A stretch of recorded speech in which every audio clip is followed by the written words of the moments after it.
ஒரே ஒரே நிலைப்பாட்டோடு இருக்கக்கூடிய இடம் தான் ஆலயம். அதனால தான் எல்லாரும் தினமும் கோவிலுக்கு போகணும்னு சொல்கிறது இருக்குன்னா மனது தூய்மையாகிறதுக்கு தான் அந்த ஆலயத்துக்கு போய் அந்த இறைவனை வழிபடும் நம்ம ஆகம சாஸ்திரங்கள்லாம் சொல்லுது. அதனால் நம்ம வந்து அமைதியாக இருந்து இந்த பூஜைகளில் தரிசனம் பண்ணணும்.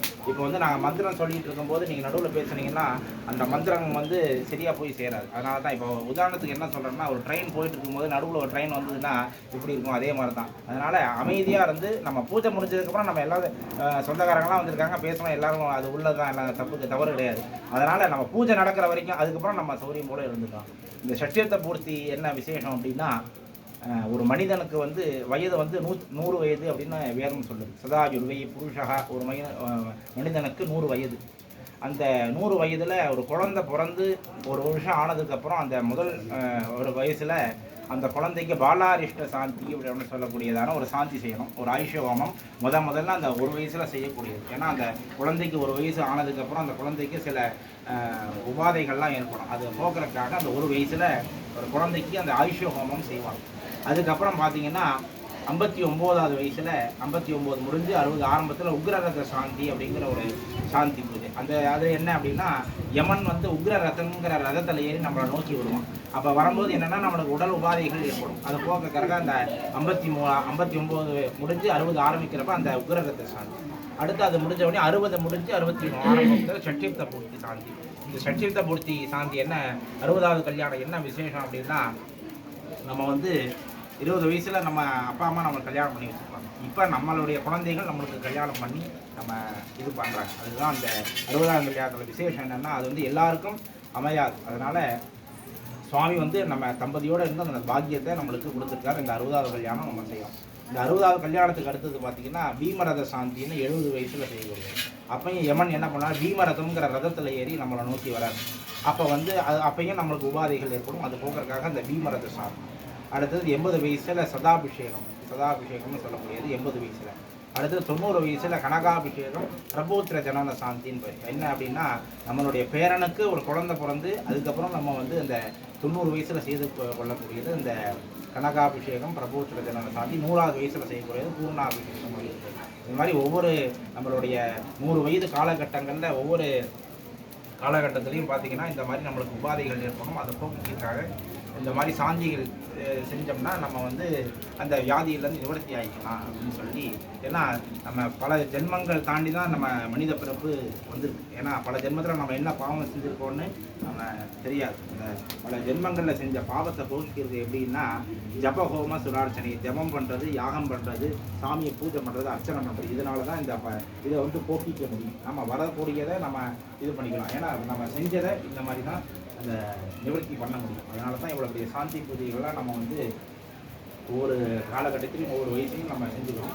இந்த 60வது கல்யாணம் ரொம்ப விசேஷமான எல்லா திருக்கடையூரில் பார்த்திங்கன்னா தினமும் ஒரு கிட்டத்தட்ட ஒரு 10 பேருக்கு 60ஆம் கல்யாணம் பண்ணிகிட்டு இருக்காங்க. அந்த 60ஆவது கல்யாணம் அந்த பாலாம்பிகை சமயத்தில் அமிர்த திருக்கடையூரில் உள்ள சாமி தான் வந்து நம்ம கலசத்தில் பூஜை பண்ணி வைக்கிறோம். நம்ம எங்கே வந்து 60ஆவது கல்யாணம் செஞ்சால் கூட நம்ம திருக்கடையூரில் உள்ள எல்லா சாமி அம்மன்களுக்கும் அந்த அம்மாவை தான் கலசத்தில் பூஜை பண்ணி ஜபம் பண்ணுறோம். என்ன அந்த திருக்கடையூரில் உள்ள சாமிக்கு ஏன் மற்ற ஊரில் என்ன நம்ம காசி விஸ்வநாதர் வச்சு பூஜை பண்ணக்கூடாதா அப்படின்னு கேட்டேன்னா, அந்த ஊருக்கு ஒரு விசேஷம் என்ன அப்படின்னா, மிருகண்ட முனிவர்னு ஒரு முனிவர் இருந்தார். அவருக்கு வந்து குழந்தை பாக்கியம் இல்லை. இறைவன்ட்ட வரம் இருக்க தபஸ் பண்ணுறாரு, சாமி வந்து வரம் கொடுக்குறாரு. அந்த குழந்தை பிறகுது. அந்த குழந்தைக்கு மார்க்கண்டேயர் பேர். என்ன வரம் கொடுக்குறாரு அப்படின்னா, அந்த குழந்தைக்கு 16 வயசு தான். இந்த 16 வயசு தான் அந்த குழந்தையோடைய ஆயுசு அப்படின்னு சொல்லி கொடுக்குறாங்க. இது வந்து அந்த குழந்தைக்கு தெரியாது. தினமும் அந்த திருக்கடையூரில் உள்ள அமிர்த கடையில் தினமும் பூஜை பண்ணிட்டு வருது. அன்னைக்கு வந்து 16 வயசு முடிய போகுது. யமன் வரான். அவர் வந்து பூஜை சிவனை வந்து அந்த மார்க்கண்டேயருங்கிற அந்த குழந்தை வந்து சிவனை திருக்கடையூரில் உள்ள அமிர்த கடீஸ்வரர் பூஜை பண்ணிட்டு இருக்காரு. அப்போ வந்து அந்த யமன் வரான், வந்து அந்த குழந்தைய இது பண்ணிட்டு போகிறாரு. அப்போ என்ன பண்ணுறான் அப்படின்னா, கூப்பிட்றான் அந்த குழந்தை வரவே இல்லை. சாமியை வந்து இறுக்கி கட்டிக்கிட்டு. அப்போ வந்து யமன் என்ன பண்ணால் தன்னோட பாசக்கயிறை வீசும்போது என்ன ஆகுதுன்னா, அந்த சிவலிங்கத்தையும் சேர்த்து வந்து அந்த பாசக்கயிறு வந்து விழுந்துருக்கு. அப்போ என்ன பண்ணுறாரு சிவபெருமான் என்ன பண்ணுறாரு, தன்னுடைய பக்தனுக்காக அந்த லிங்கத்திலேருந்து எழுந்துட்டு யமனை வந்து சம்ஹாரம் பண்ணுறாரு. சம்ஹாரம் பண்ணி அந்த மார்க்கண்டேயருக்கு அனுகிரகம் பண்ணுறார். திருப்பி மறுபடியும் என்னன்னா, யமன் இல்லைன்னா நம்ம பூமாதேவி வந்து என்ன பண்ணுறா, சாமிகிட்ட வந்து பிரார்த்தனை பண்ணுறான். பிரார்த்தனை பண்ணி மறுபடியும் அந்த யமனுக்கு வந்து சிவபெருமான் அனுகிரகம் பண்ணி, என்னுடைய பக்தர்களுக்கு வந்து யமபயம் இருக்கக்கூடாதுன்னு சொல்லி சுவாமி வந்து அந்த யமன் கிட்ட சொல்கிறார். அதனால தான் அந்த திருக்கடையூரில் அந்த சிவபெருமானை பூஜை பண்ணுறதுக்கான விசேஷம் என்னென்னா, இந்த மாதிரி விசேஷமான அந்த மார்க்கண்டேயருக்கு அனுகிரகம் பண்ணதுனால அந்த அமிர்தகரீஸ்வரையும் அபிராமி அம்பிகை பாலாம்பிகை அமிர்த மிருத்யுஞ்சய சுவாமியை அந்த கலசத்தில் பூஜை பண்ணுறோம். மிருத்யுன்னா யம பயத்துக்கு மிருத்யுன்னு பேர். ஜெயன்னா அந்த பயத்தை போக்குவவர் மிருத்யுஞ்சயன். அதனால தான் அந்த கலச சுவாமியை பூஜை பண்ணுறோம். முதல்ல விநாயகர் பூஜை செஞ்சோம். எந்த காரியம் தொடங்கினாலும் முதல்ல விநாயகர் பூஜை செய்யணும். ஏன்னா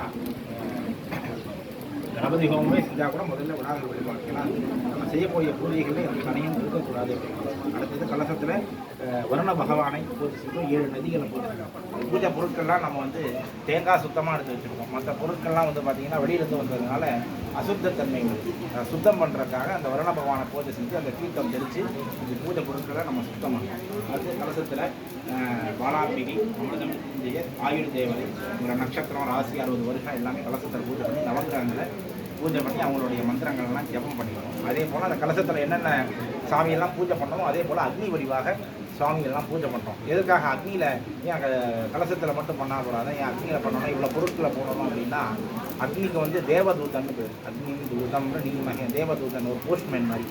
நம்ம வந்து ஒரு போஸ்ட் எழுதணும், அங்கே அட்ரஸ் எழுதணும்னா அந்த ஊரில் என்ன பண்ணால் போஸ்ட்மேன் அந்த அட்ரஸை பார்த்து கொண்டு போய் அவங்க வீட்டில் கொண்டு போய் கொடுப்பாரு. அதே போல் அக்னி பவன் என்ன பண்ணுவார்னா, நம்ம கணபதையே சுவாகா அப்படின்னு சொல்லி அந்த அவுள் சக்கரையை ஹோமம் பண்ணோம்னா அந்த அக்னி பவனம் வந்து அந்த நம்ம கொடுக்கக்கூடிய பொருளை வந்து பிள்ளையார்கிட்ட கொண்டு போய் கொடுத்துருவார். அதனால தான் நம்ம வந்து சுவாகான்னு சொல்கிறோம்.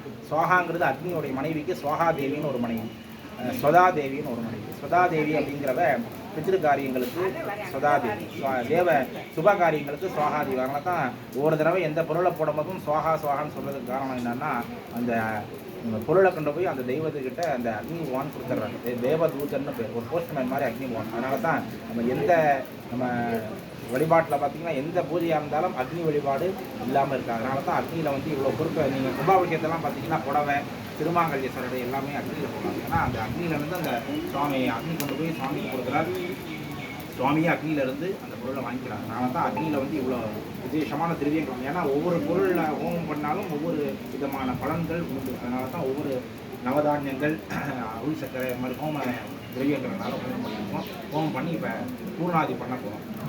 பூர்ணாதி வந்து கலச அபிஷேகம் திருமாங்கல்ய காலம் நடக்கும். முன்னாடி 16 விதமான நமஸ்காரம். முன்னாடி அந்த புராணம் சொன்ன பாருங்க, மார்க்கண்டேய முனிவர். அந்த மார்க்கண்டேய முனிவர் என்ன பண்ணுறாருன்னா, அந்த யமன் சம்ஹாரம் பண்ணவனையும் அந்த மார்க்கண்டேய முனிவர் வந்து சிவபெருமானை நோக்கி 16 நமஸ்காரம் பண்ணுறாரு. என்ன நமஸ்காரம் பண்ணுறாரு அப்படின்னா, தன்னோ மிருத்யு பரிஷதி, எனக்கு வந்து யம பயம் இருக்கக்கூடாது, அது எனக்கு வந்து ஆயுள் குறைபாடுகள்லாம் இருக்கக்கூடாது அப்படின்னு சொல்லி சுவாமிகிட்ட சொல்லி 16 விதமான நமஸ்காரத்தை அந்த மார்க்கண்டேய இந்த குழந்தை வந்து இந்த சுவாமிகிட்ட நமஸ்காரம் பண்ணுறாரு. நமஸ்காரம் வந்து நம்ம இங்கே வந்து எல்லாரும் பண்ணுறது விஷயம். அதனால் முடியாதவங்க அப்படியே கீழே தொட்டாவது கும்பிட்டுக்கணும். 16 நமஸ்காரம் இப்போ வந்து பண்ண போனோம். அதே போல் காலையில் அவர் சொன்னார், இது மாதிரி நீரில்லா நெற்றி பால், இது மாதிரி திக்பஸ்ம ரகிதம் பாலம் திக்ராமம் அசிவாலயம் மிக நீதாந்தனம் தன்ம திக்வித்யாம் அசிவாசிரயாம். அதாவது ஒரு ஊருன்னு இருந்தால் அந்த ஊரில் வந்து சிவன் கோவில் இருக்கணும். சிவன் கோவில் இல்லை அப்படின்னா அந்த ஊர் பால், அந்த ஊர் இருந்து வீண். அது மாதிரி திக்பஸ்ம ரகிதம் திக்பஸ்ம ரகிதம் பால் நெற்றின்னு ஒன்று நெற்றி இருந்ததுன்னா அது அதை விபூதி வச்சுக்கிட்டே இருக்கணும். அழிய விபூதி பூசிக்கிட்டே இருக்கும். அடுத்தது திகநீசார்ச்சனங்கள், சிவ வழிபாடு. நம்ம மனித பிறவி எதற்கு எடுத்துக்கணும் அப்படின்னா சிவ வழிபாடு செய்யணும். சிவ வழிபாடு செஞ்சால் தான் நம்ம பிறந்ததற்கான அர்த்தம் ஏற்படும். அதனால் இந்த ஜென்மத்தில் சிவ வழிபாடு செய்யணும். 3வது. 4வது திக்வித்யாம் அசிவாசிரயாம், நம்ம படிக்கக்கூடிய படிப்பில் வந்து சிவனை சம்பந்தப்பட்டதான படிப்பு இருக்கணும். இப்போ இல்லை முன்னாடி இருந்து நால்வரை பற்றின கதையெல்லாம் வந்து இந்த பாடத்திட்டத்தில் வச்சுருந்தாங்க. இப்போ அதெல்லாம் கிடையாது. அதனால் நம்ம படிக்கக்கூடிய வித்தியிலும் இறைவனை சிவபெருமானை பற்றின வித்தி இருக்கணும். அதனால் நெத்தி வெறும் நெத்தியாக சூன்யமாக இருக்கக்கூடாது. ஏன்னா ஒரு இடம் சூன்யமாக இருக்குதுன்னு வச்சுக்கோங்களேன், அந்த இடத்துல வந்து துஷ்ட தேவதையெல்லாம் உட்காந்துருக்கோம்.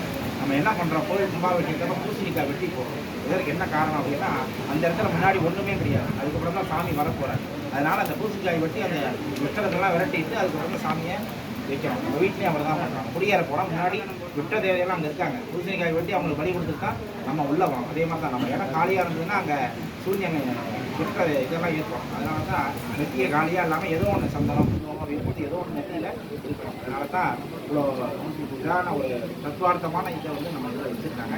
அதனால் இப்போ வந்து சுவாமிக்கு வந்து 16 விதமான நமஸ்காரம் பண்ண போகிறோம். அதனால் எல்லாரும் எந்திரிச்சுங்க. முடிஞ்சவங்க நமஸ்காரம் பண்ணலாம், முடியாதவங்க அப்படியே தொட்டு